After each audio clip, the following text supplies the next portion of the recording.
جو پینٹنگ آپ اسکرین پر دیکھ رہے ہیں یہ رومانٹک ایرا کی پینٹنگ ہے جس کا نام ہے وانڈرر ابو دا سی آف فاگ۔ ایک بےتاب آدمی، ایک آوارہ آدمی جو پہاڑوں کی چوٹیوں کے اوپر کھڑا دھند کے سمندر کو دیکھ رہا ہے، اور ہمیں ایسے لگ رہا ہے جیسے وہ کسی مذہبی یا روحانی تجربے سے گزر رہا ہے۔ رینیسانس کے بعد بہت ہسٹرمن ڈرانگ تحریک کا ہم نے ذکر کیا جس نے انسان کو عقل کی تحویل سے بچانے کی کوشش کی، کہ ایسی ہی کوشش رومانٹک تحریک کی اس پینٹنگ میں بھی کی گئی کہ اس میں ایک آدمی جو پہاڑوں کی چوٹیوں کے اوپر کھڑا ہوا ہے اور وہ اس بات سے بیزار ہے اور بےتاب بھی ہے کہ وہ یہاں کیوں کھڑا ہے، اور آگے ایک اتنی بڑی کائنات موجود ہے جس کے بارے میں وہ رائے نہیں رکھتا۔ وہ کائنات زیادہ ہے اور وہ کم ہے، یعنی وہ ایک پہاڑ کی چوٹی پر آئے اور آگے کئی چوٹیاں موجود ہیں، تو یہاں سے ایک مذہبی یا روحانی تجربہ اس کے اندر جیسے آ رہا ہو، ایک سبلائم ایکسپیرینس حاصل کر رہا ہے، جس کے معنی ہے کہ وہ اس کائنات کے آگے کوئی قابل ذکر شے نہیں ہے۔ اگر اس نے وقتی فوقیت عقل کی بنیاد پر یا بہت اپنی طرف سے گھمنڈ میں جا کے انڈرسٹینڈنگ حاصل کی ہے، لیکن اس چوٹی پر آ کر اس کو پتہ چلا اگر اس چوٹی کو عقل کی چوٹی مان لی جائے تو نہ جانے اس عقل کی چوٹی کے آگے کتنا کچھ موجود ہے جس کے بارے میں وہ نہیں جانتا۔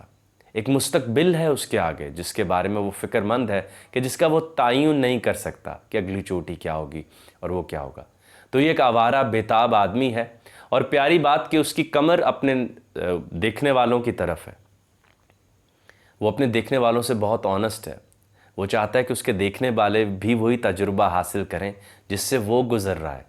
وہ ان کو بتانا چاہتا ہے کہ عقل ابھی کافی نہیں ہے، اور سبلائم کی کیفیت بھی بہت بہت امیزنگ ہے جس میں وہ ایک ناقابل ذکر شے محسوس کر رہا ہے، گو کہ بڑی سے بڑی فیکلٹیز اس کے اندر موجود ہیں، اور ایک احساس آ رہا ہے کہ کائنات زیادہ ہے اور میں کم ہوں، منظر بڑا ہے آنکھ چھوٹی ہے۔ احساسات کم ہیں ایکسپریس کرنے کے لیے جس چیز سے وہ گزرا، اور دیکھیے وہ کتنا خوبصورت ہے کہ وہ اپنی کمر اپنے دیکھنے والوں کی طرف رکھ کے اپنا تجربہ بانٹ رہا ہے کہ آؤ دیکھ لو۔ اس رینیسانس کے بعد میں نے بھی عقل کو استعمال کیا، وہ بڑے خوبصورت لباس میں ہے جو بڑا ایک ایرسٹوکریٹک ڈریس ہے، اور ہاتھ میں چھڑی تھامی ہوئی ہے، ایک دانا فلسفی کی طرح وہ چوٹی پر آیا ہے۔ اور یہ چوٹی سے بھی مجھے یاد آیا کبھی سیسیفس کی چوٹی ہو سکتی ہے جہاں پتھر بار بار اوپر لایا جا رہا ہے، یہ پرومیتھیس کی چوٹی بھی ہو سکتی ہے جہاں انسان کو باندھ دیا گیا ہے، یہ کوئی پیغمبروں کی چوٹیاں بھی ہو سکتی ہیں جہاں وہ تجلیاں دیکھتے رہیں یا وہ انسانوں سے اور خدا کے تجربے کے لیے آتے رہیں۔ وہ کہہ رہے ہیں ہم چوٹی پہ ہیں اور کئی چوٹیاں بھی آگے ہیں، اور وہ دھند کے ایک سمندر میں چھپی ہوئی ہیں تاکہ مستقبل کا تعین نہیں ہو پا رہا کہ مستقبل کیسا ہوگا۔ لیکن اگر وہ تعین نہیں کر پا رہا تو وہ ایک قربانی دے رہا ہے کہ وہ اپنے سامعین اپنے دکھنے والوں کو، یعنی کہ جو اس میں سے دیکھ رہے ہیں،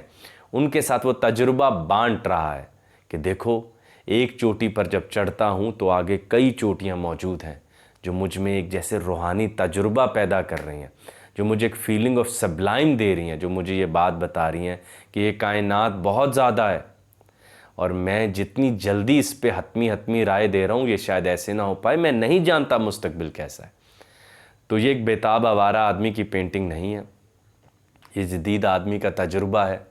ابھی آپ دیکھیے کہ آج کل جیمز ویب ٹیلیسکوپ نے دوبارہ جب دیکھا کائنات کو تو پچھلی کئی ازمپشنز ٹوٹیں جو بالکل درست سمجھی جاتی تھیں، جو ہبل ٹیلیسکوپ کے مطابق بالکل درست تھیں۔ یہ دیکھیں اس دور میں کتنی ریلیونٹ پینٹنگ اس نے بنا دی کہ تم جن چیزوں کو حتمی سمجھتے ہو اتنا حتمی مت سمجھنا، ہر چوٹی کے بعد پھر ایک دھند کا سمندر اور پھر کئی بلند چوٹیاں ہیں، اور انسان جیسے کوئی ناقابل ذکر شے ہے اس پوری کائنات میں۔ تو یہ wander above the sea of fog بھی جدید آدمی ہے جو جب بھی ایک نئی کسی چوٹی پر چڑھتا ہے اور اس کو لگتا ہے کہ اب وہ پہلے سے بہتر کائنات کو سمجھ گیا ہے، تو جیسے ہی اور عروج پر آتا ہے اس کو احساس ہوتا ہے کہ وہ کچھ نہیں جانتا، اور ایک بہت بڑا مستقبل آگے پڑا ہے جس کا وہ تعین نہیں کر سکتا۔ ہاں ایک ہم کام کر سکتے ہیں کہ ہم اس تجربے کو آپس میں بانٹ لیں، اس سبلائم کو، اس فکر کو، اس گوز بمپس آنے والے اس ایموشن کو ہم آپس میں بانٹ لیں، اور اس بات پر تیار ہو جائیں کہ کائنات زیادہ ہے اور ہم کم ہیں، منظر بڑا ہے اور آنکھ چھوٹی ہے۔